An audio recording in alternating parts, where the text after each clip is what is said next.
जय श्री राम दोस्तों। क्या कहते हैं चार्ट्स में आप सभी का स्वागत है। मैं हूं महेश सतपाल। आइए दोस्तों, निफ्टी के डेली चार्ट्स आपकी स्क्रीन के सामने हैं। देखिए, पिछले 3 दिनों से निफ्टी डेली चार्ट्स पे हायर हाइस हायर लो बना रहा है, जो कि एक पॉजिटिव साइन है। मैंने आपको कल भी यही बात कही थी, उसके पहले भी यही बात कही थी कि अगर Nifty higher high higher low बना रहा है तो टेक्निकली निफ्टी स्ट्रांग है। चार्ट्स के बेसिस पे मैं आपको ये बात पहले बताई थी, अभी भी फिर से वही रिपीट कर रहा हूँ। पर आज थोड़ा सा हमको समझने की जरूरत है, क्योंकि चार्ट्स पे कैंडल पैटर्न्स के बेसिस पे आपको लग रहा है स्ट्रांग और मुझे भी लग रहा है स्ट्रांग। बट आज थोड़ा रुकिए, क्योंकि आज मैं आपको एक और इंडिकेटर बता रहा हूँ। ये है RSI। RSI पे आप ध्यान दीजिए दोस्तों। RSI पे एक डाइवर्जेंस आया है। ये जो डाइवर्जेंस है ये नेगेटिव है। इसका मतलब ये है कि ऊपर में सेलिंग है।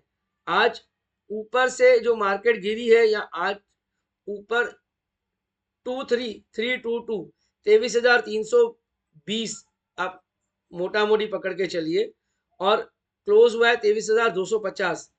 डिफरेंस जो गैप है वो सिर्फ 70 पॉइंट की है, अगर देखा जाए तो 70-72 पॉइंट, 72 पॉइंट्स के। बट देन ये मैटर करता है दोस्तों। कभी कभी जब आप 2-3 दिन से लगातार अगर आप ऊपर जा रहे हैं, उसके बाद अगर एक आपको छोटी करेक्शन भी आती है, तो आपको थोड़ा सा सावधान रहने की जरूरत है। मैं नहीं कह रहा कि एकदम से ही पलट गया ट्रेंड। भाई नेगेटिव जो पॉजिटिव चल रहा था एकदम से ही नेगेटिव हुआ। पर आपको इस टाइम पे थोड़ा सावधान रहने की जरूरत है। अगर अब मैं उनकी बात कर रहा हूँ जिनकी एक्सिस्टिंग लॉन्ग पोजीशन है। मैं ये बात हमेशा कहता हूँ, अगर आपकी एक्सिस्टिंग लॉन्ग पोजीशन है और अगर आप short term extreme short term trader है, एक दिन के लिए पोजीशन, कुछ घंटे के लिए पोजीशन, या सिर्फ ओवरनाइट के लिए, कोई ऐसे कई सारे इन्वेस्टर्स नहीं, ऐसे कई सारे ट्रेडर्स होते हैं जो एंड ऑफ द डे पे पोजीशन लेंगे अपनी, और नेक्स्ट डे सुबह प्रॉफिट लॉस काट देंगे। उनके लिए बता रहा हूँ, आज का जो लो है वो आप अपना स्टॉप लॉस मान के चलिए 23,139। अब कुछ लोगों ने ना मुझे ये क्वेश्चन किया है कि महेश भाई, क्या ये सपोर्ट लेवल नहीं बन सकती है 23,139, यहाँ पे और ऐड किया जाए और एवरेज किया जाए, या यहाँ पे 22,976 और ऐड करके और एवरेज। दोस्तों, करने के लिए आप कर सकते हो, बट देन उससे होगा क्या, आपकी पोजिशनल एडिशनल बढ़ जाएगी। मान लो आपके पास निफ्टी के 5 लॉट है, आप 23,139 आया या 23,150 आया, आपने और 5 लॉट ऐड कर लिए। फिर आपने बोला चलो ठीक है, मेरा एवरेज आ गया थोड़ा सा, अब ऊपर गया तो वेल एंड गुड। पर अगर नीचे आया 22,976 आ गया, तो आप बोलेगे और 5 लॉट ऐड करूं। इस प्रकार आप 5-5 लॉट करके, अब ये मैं एक एग्जाम्पल के तौर पे दे रहा हूं। अगर आप 5 के बदले आप 1 लॉट पकड़ लो, अगर आप 1 लॉट बाय कर दो, फिर बाद में 1 लॉट बाय करो, फिर 1 लॉट बाय करो, इस प्रकार आप अपनी क्वांटिटी जमा करो। और फिर आगे क्या होगा, एक अगर भगवान नहीं करे एक बड़ा स्टॉप लॉस आ गया, तो आपका अननेसेसरी लॉस बड़ा हो जाएगा। मैं इसीलिए कहता हूं कि ये टाइम जो है ना, एग्रेसिव ट्रेड करने का नहीं है। पर हाँ, अगर आपको ट्रेड लेना है तो छोटे स्टॉप लॉस के साथ ट्रेड लीजिए। वैसे तो आप ये मान सकते हैं कि भाई महेश भाई, यहाँ पे मैं एक और ट्रेड ले लूं, एक और पोजीशन ऐड कर लूं, फिर यहाँ पे ऐड कर लूं, और मैं बड़ा पोजीशनल स्टॉप लॉस डालूंगा। अगर आप पोजीशनल ट्रेडर हो तो आपके लिए बड़ा स्टॉप लॉस चलेगा, क्योंकि 22,750 पकड़ के चलिए और 23,250, 500 पॉइंट की बात बनती है। अब अगर आप 500 पॉइंट का स्टॉप लॉस लेना चाहते हो निफ्टी पे, तो फिर अलग बात है, फिर तो आप पोजिशनल ट्रेडर हो। पर उतना इस टाइम पे ना, देखिए, इतना ज्यादा आसान नहीं है। अब अगर कहूं तो भाई, उतना जिगरा भी चाहिए। 500 पॉइंट तोड़ने का जिगर भी तो चाहिए ना। इतनी आसानी से सबके पास नहीं होता है भाई। भाई सीधा सीधा बोलूं तो कोई विरले ऐसे होंगे जो बोलेंगे हाँ भाई, मैं 500 पॉइंट का स्टॉप लॉस लेने को तैयार हूं। बर्दन ऐसे विरले होंगे। ऐसे बिल्कुल भी नहीं है, मैं नहीं कह रहा, ऐसे विरले होते हैं। अगर आप उन विरलों में से हैं तो कोई तकलीफ नहीं है। अगर आप छोटा स्टॉप लॉस रखना चाहते हैं, तो जो लो बनता है 23,139 आज का, वो आप अपना स्टॉप लॉस मान के चलिए। और अगर थोड़ा दूर का स्टॉप लॉस रखना है तो 22,976। मेरी समझ ये कहती है कि यहाँ पे आप, अगर आपका तोड़ देता है निफ्टी, तो शॉर्ट टर्म में ट्रेंड बदल जाएगा और नेगेटिव की तरफ बढ़ सकता है। फिर भी आप जो भी ट्रेड ले आप अपने फाइनेंशियल एडवाइजर से पूछ के उसके बाद ही ट्रेड ले, मेरे कहने पे ना लें क्योंकि आपका फाइनेंशियल एडवाइजर आपके बारे में ज्यादा जानता है। दोस्तों ये तो मैंने आपको निफ्टी के बारे में बता दिया, मैंने आपको ये भी बता दिया कि मुझे इन पर्सन में लग रहा है कि नेगेटिव डाइवर्जन है।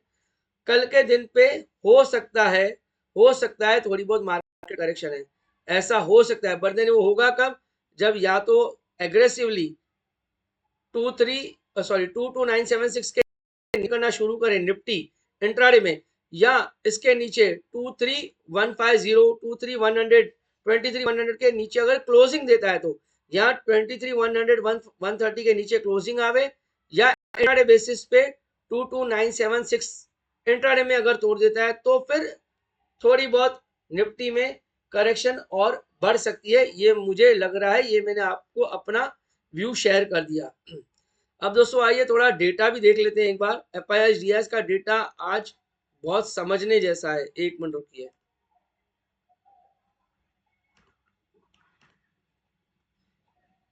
देखिए आज एफआईआई ने 4,500 करोड़, उससे ज्यादा 4,582 करोड़ है। आप इसको 4,600 करोड़ मान लीजिए।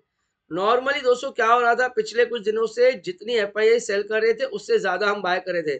जैसे 27 तारीख को 5,000 करोड़ की सेलिंग, बाइंग 6,650 करोड़, यानी 1650 करोड़ की एडिशनल बाइंग। 4,920 करोड़ की सेलिंग 28 तारीख, सामने डीआईएस की बाइंग 6,815 करोड़, यानी 17 18 1900 करोड़ की, ऑलमोस्ट 1900 करोड़ की एडिशनल बाइंग। कल के दिन पे डेटा कम, कल के दिन पे एफआईएस ने सेलिंग की 2600 करोड़ की, उससे कम हमने बाइंग किया 1800 करोड़। पर आज जो है ना, आज गैप ज्यादा है। आज भी इन्होंने 4500 या सॉरी 4550 करोड़ से ज्यादा 4600 करोड़ 4600 करोड़ लगभग बेचा है।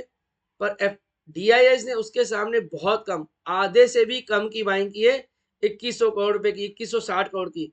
ये थोड़ा सा आपको ध्यान रखने जैसा है। अब ऐसा हो सकता है क्योंकि आज 31st है, तो जैसे ही न्यू मंथ आएगा तो जो एसआईपी का पैसा है वो 1 तारीख 2 तारीख से पंपिंग शुरू हो जाए, ऐसा हो सकता है। इसीलिए शायद आज डीआईएस ने एग्रेसिवली बाइंग नहीं की। यहाँ ऐसा हो सकता है डीआईएस भी वेट कर रहे हो बजट का, एक बार बजट क्लियर हो जाए उसके बाद डीआईएस पैसा डाले। अल्टीमेटली डीआईएस काम तो हमारे लिए कर रहे हैं, जो छोटे छोटे रिटेल इन्वेस्टर हैं उनके लिए ही कर रहे हैं ना। तो मुझे ऐसा लग रहा है शायद, और शायद ये अच्छा ही डिसीजन लिया डीआईएस ने कि आज अपना हाथ रोका है। आज इन्होंने जो हाथ रोका है अपना, आज और कल पिछले 2 दिन में इन्होंने जो हाथ रोका है वो एक्चुअली अच्छी बात ही है। अब एफआईएस वो अपना कुछ मनी बना के बैठे हैं, बस उनको बेचना है तो बेचना है, आंख बंद करके वो बेच रहे हैं इररेस्पेक्टिव कोई भी लेवल। इनफैक्ट पिछले 3 दिनों में तो उनको ऊपर ही मिला है, निफ्टी जितनी भी उन्होंने एक्सपेक्टेशन की थी उससे ऊपर ही मिला है, तो फिर तो बेचेंगे ही। तो डीआईआई ने हाथ रोक के, मेरा व्यू ऐसा है कि अच्छा किया है। एक बार बजट क्लियर हो जाए उसके बाद डीआईएस दिल खोल के बाइंग करेंगे, अच्छी बात होगी। अगर बजट अच्छा है तो बहुत ही बढ़िया। एफआईएस ने आज 46 करोड़ का माल बेचा है, ये मैं कैश में बता रहा हूं, पर साथ साथ में इंडेक्स फ्यूचर्स भी एग्रेसिवली बेचे दोस्तों। अब ये इंडेक्स फ्यूचर्स बेचे हैं, मुझे ऐसा लग रहा है ये बेचे नहीं है, इनकी जो लॉन्ग पोजीशन है ये इन्होंने काटी है। आप समझिए मेरी बात, इन्होंने अपनी लॉन्ग पोजीशन काटी है ये, ताकि अब बोलते ना कि पीस ऑफ माइंड, भाई कोई जल्दी नहीं है, कोई जल्दी नहीं है और ज्यादा पोजीशन बनाने की, जो होगा देखा जाएगा। एक बार ये मुझे लग रहा है कि इन्होंने अपने आप को लाइट किया है। एक्चुअली अगर देखा जाए तो इन्होंने इतना इंडेक्स फ्यूचर्स बेच के इनकी जो भी लॉन्ग होगी एनीवेज, हाँ या बिल्कुल। कल हमने जब एनालिसिस की थी तो मैं आपको ये बता रहा था कि पिछले एक हफ्ते में इंडेक्स पोजीशन, एफआईआई की इंडेक्स लॉन्ग पोजीशन 18% से बढ़ के 25% पहुंची है। तो बस इन्होंने वही किया है, 18 से जो 25 पहुंची, इन्होंने अपनी पूरी प्रॉफिट बुकिंग की और आज बैठे हैं भाई आराम से।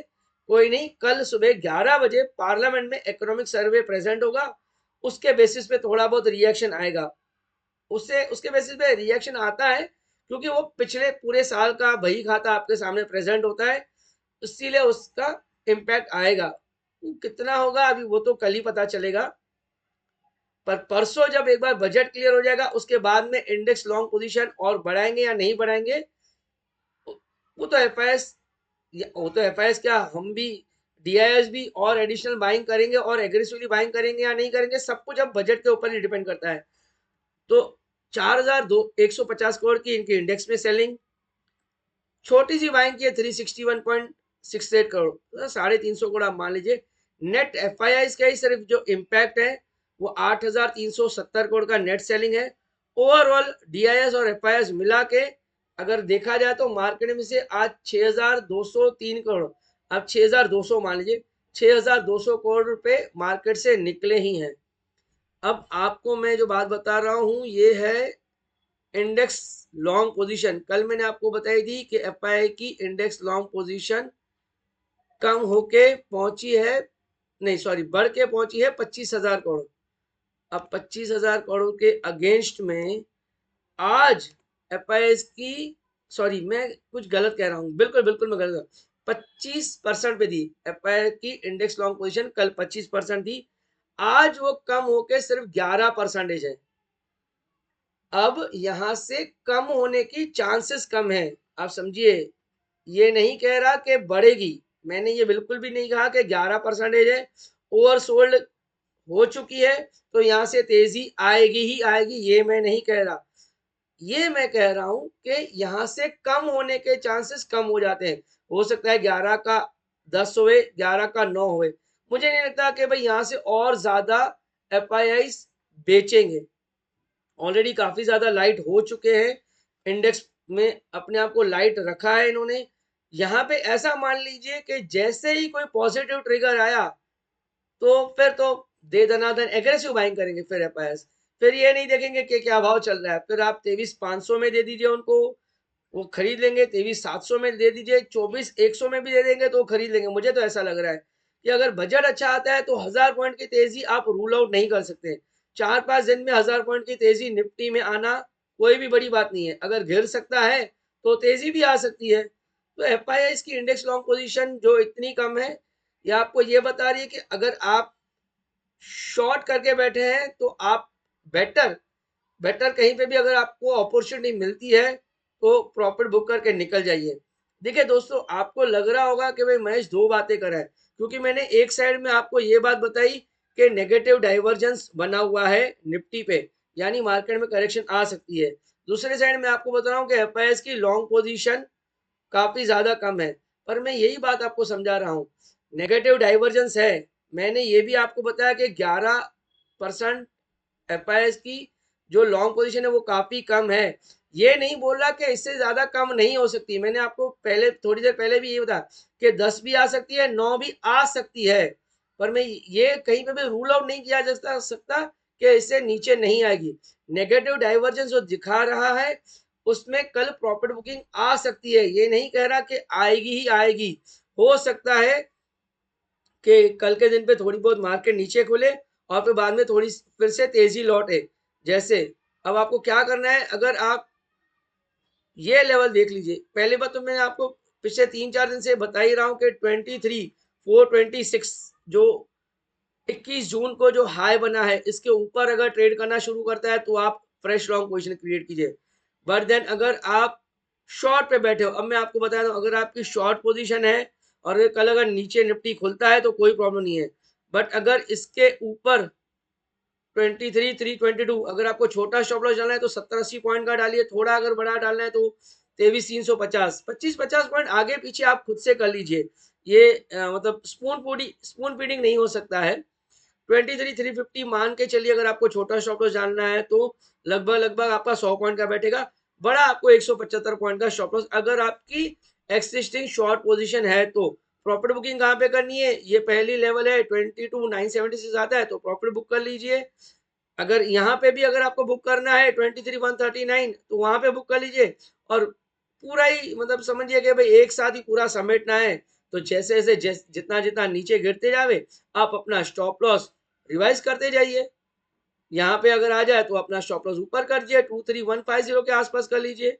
ये मैं आपको क्लियर कर रहा हूँ पिक्चर। अगर आप शॉर्ट पोजीशन पे हो तो मैंने आज आपको वो भी बता दिया। अगर आपकी ऑलरेडी शॉर्ट पोजीशन है तो आप अपना ये स्टॉप लॉस डाल दीजिए। अगर बड़ा छोटा करना है तो 23 350 या 23 टू 325 अपने हिसाब से लगाइए। अगर आपकी शॉर्ट पोजीशन है तो, लॉन्ग पोजीशन है तो वो भी मैंने आपको स्टॉप लॉस पहले दे चुका हूँ।